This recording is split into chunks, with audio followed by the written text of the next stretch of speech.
بسم الله الرحمن الرحيم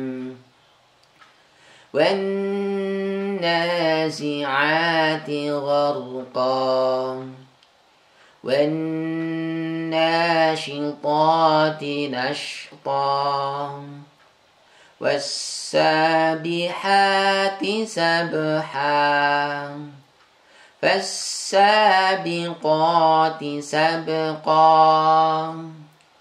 فالمدبرات أمرا يوم ترجف الراجفة تتبعها الرادفة قلوب يومئذ واجفة أبصارها خاشعة يقولون أئنا لمردودون في الحافرة أئذا كنا عظاما نخرة قالوا تلك إذا كرة خاسرة فإنما هي زجرة واحدة فإذا هم بالساهرة هل أتاك حديث موسى إذ ناداه ربه بالوادي المقدس طوى اذهب إلى فرعون إنه طغى فقل هل لك إلى أن تزكى وأهديك إلى ربك فتخشى فأراه الآية الكبرى فكذب وعصى ثم أدبر يسعى فحشر فنادى فقال أنا ربكم الأعلى فأخذه الله نكال الآخرة والأولى إن في ذلك لعبرة لمن يخشى أأنتم أشد خلقا أم السماء بناها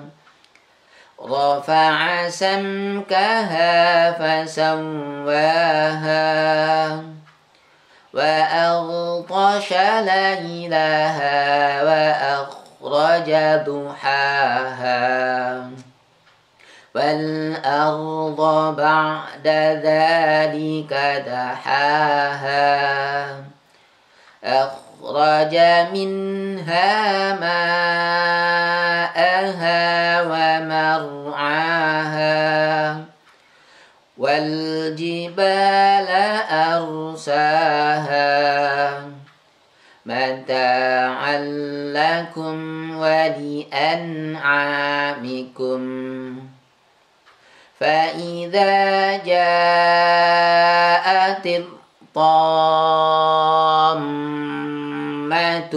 الكبرى يوم يتذكر الإنسان ما سعى وبرزت الجحيم لمن يرى فأما من طغى وآثر الحياة الدنيا فإن الجحيم هي المأوى وأما من خاف مقام ربه ونهى النفس عن الهوى فإن الجنة هي المأوى يسألونك عن الساعة أيان مرساها فيما أنت من ذكراها إلى ربك منتهاها إنما أنت منذر من يخشاها كأنهم يوم يرونها لم يلبثوا إلا عشية أو ضحاها